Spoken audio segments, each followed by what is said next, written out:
ಯೇಸುಕ್ರಿಸ್ತನ ಪರಿಶುದ್ಧವಾದ ನಾಮಕ್ಕೆ ಸ್ತೋತ್ರವಾಗಲಿ. ಈ ದಿನ ಆತನ ದಾರಿ ಎಂಬ ಸಂಗತಿಯನ್ನು ಕುರಿತು ಧ್ಯಾನಿಸೋಣ. ಮತ್ತಾಯನು ಬರೆದ ಸುವಾರ್ತೆ 21ನೇ ಅಧ್ಯಾಯ 28ರಿಂದ 32ನೇ ವಾಕ್ಯ. ಆದರೆ ನಿಮಗೆ ಹೇಗೆ ತೋರುತ್ತದೆ, ಒಬ್ಬ ಮನುಷ್ಯನಿಗೆ 2 ಮಕ್ಕಳಿದ್ದರು. ಅವನು ಮೊದಲನೆಯವನ ಬಳಿಗೆ ಬಂದು, ಮಗನೇ, ಹೋಗಿ ಇವತ್ತು ದ್ರಾಕ್ಷಿ ತೋಟದಲ್ಲಿ ಕೆಲಸ ಮಾಡು ಅಂದಾಗ ಅವನು, ನಾನು ಹೋಗುವುದಿಲ್ಲವೆಂದು ಹೇಳಿದಾಗ್ಯೂ ತರುವಾಯ ಪಶ್ಚಾತ್ತಾಪಪಟ್ಟು ತೋಟಕ್ಕೆ ಹೋದನು. ಆಮೇಲೆ 2ನೇಯವನ ಬಳಿಗೆ ಬಂದು ಅದೇ ಮಾತನ್ನು ಹೇಳಿದಾಗ ಅವನು, ಹೋಗುತ್ತೇನಪ್ಪ ಅಂದಾಗ್ಯೂ ಹೋಗಲೇ ಇಲ್ಲ. ಅವರಿಬ್ಬರಲ್ಲಿ ತಂದೆಯ ಚಿತ್ತದಂತೆ ನಡೆದವನು ಯಾರು ಎಂದು ಕೇಳಿದ್ದಕ್ಕೆ ಅವರು, ಮೊದಲನೆಯವನೇ ಅಂದರು. ಆಗ ಯೇಸು ಅವರಿಗೆ, ಭ್ರಷ್ಟರು, ಸೂಳೆಯರು ನಿಮಗಿಂತ ಮೊದಲು ದೇವರ ರಾಜ್ಯವನ್ನು ಸೇರುವರು ಎಂದು ನಿಮಗೆ ಸತ್ಯವಾಗಿ ಹೇಳುತ್ತೇನೆ. ಯೋಹಾನನು ಧರ್ಮ ಮಾರ್ಗವನ್ನು ಬೋಧಿಸುವವನಾಗಿ ನಿಮ್ಮ ಬಳಿಗೆ ಬಂದನು, ನೀವು ಅವನನ್ನು ನಂಬಲಿಲ್ಲ. ಭ್ರಷ್ಟರು, ಸೂಳೆಯರು ಅವನನ್ನು ನಂಬಿದರು. ನೀವು ಇದನ್ನು ನೋಡಿದಾಗ್ಯೂ ಪಶ್ಚಾತ್ತಾಪ ಪಡಲಿಲ್ಲ, ಅವನನ್ನು ನಂಬಲಿಲ್ಲ. 20 ಅಂತಸ್ತಿನ ಕಟ್ಟಡದ ಕಿಟಕಿಯಿಂದ ವ್ಯಕ್ತಿಯೊಬ್ಬನು ಬಿದ್ದಾಗ ಅವನು ಬೀಳುತ್ತಿದ್ದಂತೆ ಅವನು, ಕರ್ತನೇ, ನನಗೆ ಸಹಾಯ ಮಾಡು ಎಂದು ಪ್ರಾರ್ಥಿಸಲು ಪ್ರಾರಂಭಿಸಿದನು. ಅವನು ಬಿದ್ದಾಗ ಅವನು ಫ್ಲಾಗ್ ಪೋಸ್ಟ್ನ ಕೆಳಗೆ ಕೆಲವು ಫ್ಲೋರ್ಗಳನ್ನು ನೋಡಿದನು ಮತ್ತು ಅದನ್ನು ಹಿಡಿದನು. ಅದರಿಂದ ಅವನ ಎಲುಬುಗಳೆಲ್ಲ ಮುರಿದ ಹಾಗೆ ಆದವು. ಅವನು ಸ್ವಲ್ಪ ಹೊತ್ತು ಹಿಡಿದನು, ಮತ್ತೆ ದಣಿದನು. ಕರ್ತನೇ, ನನಗೆ ಸಹಾಯ ಮಾಡು ಎಂದು ಪ್ರಾರ್ಥಿಸುತ್ತಲೇ ಇದ್ದನು. ದೇವರು ಅವನೊಂದಿಗೆ ಮಾತನಾಡಿದನು, ನಾನು ದಾನಿಯೇಲನನ್ನು ಸಿಂಹಗಳ ಗವಿಯಿಂದ ಬಿಡಿಸಿದ್ದೇನೆ ಎಂದು ನೀನು ನಂಬುತ್ತೀಯಾ?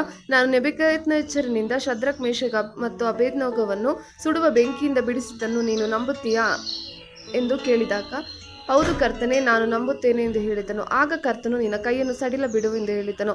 ಆ ವ್ಯಕ್ತಿ, ಇಲ್ಲಿ ನೋಡು ಸ್ವಾಮಿ, ನಾನೇ ಈ ಗೊಂದಲದಲ್ಲಿ ಸಿಲುಕಿಕೊಂಡೆ ಮತ್ತು ನಾನೇ ಹೊರಬರುತ್ತೇನೆ ಎಂದು ಹೇಳಿದನು. ಇದು ಅನೇಕ ಕ್ರೈಸ್ತರ ಕತೆ. ಅವರು ನಿರ್ದೇಶನವನ್ನು ಪಡೆಯುವವರೆಗೆ ಅವರು ಪ್ರಾರ್ಥಿಸಲು ಬಯಸುತ್ತಾರೆ ಮತ್ತು ಅವರು ಕೆಲವು ನಿರ್ದೇಶನಗಳನ್ನು ಪಡೆದಾಗ ಇದ್ದಕ್ಕಿದ್ದಂತೆ ಅವರು ಅದನ್ನು ತಮ್ಮದೇ ಆದ ರೀತಿಯಲ್ಲಿ ಮಾಡಲು ಬಯಸುತ್ತಾರೆ.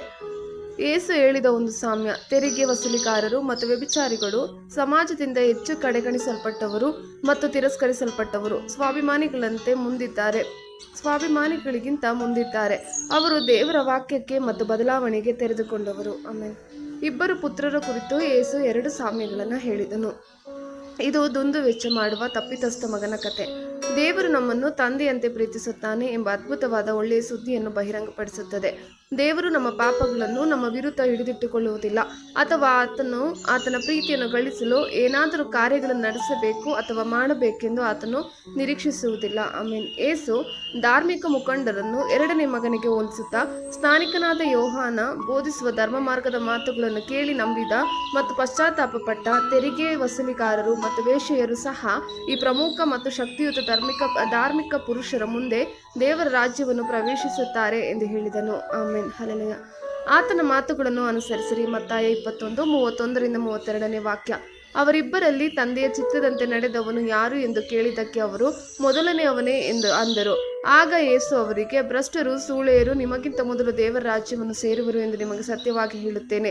ಯೋಹಾನನು ಧರ್ಮ ಮಾರ್ಗವನ್ನು ಬೋಧಿಸುವವನಾಗಿ ನಿಮ್ಮ ಬಳಿಗೆ ಬಂದನು, ನೀವು ಅವನನ್ನು ನಂಬಲಿಲ್ಲ. ಭ್ರಷ್ಟರು, ಸೂಳೆಯರು ಅವನನ್ನು ನಂಬಿದರು. ನೀವು ಇದನ್ನು ನೋಡಿದಾಗೂ ಪಶ್ಚಾತ್ತಾಪ ಪಡಲಿಲ್ಲ, ಅವನನ್ನು ನಂಬಲಿಲ್ಲ. ಆಮೇಲೆ. ಕರ್ತನ ಕೃಪೆ ನಿಮ್ಮೆಲ್ಲರೊಂದಿಗಿರಲಿ.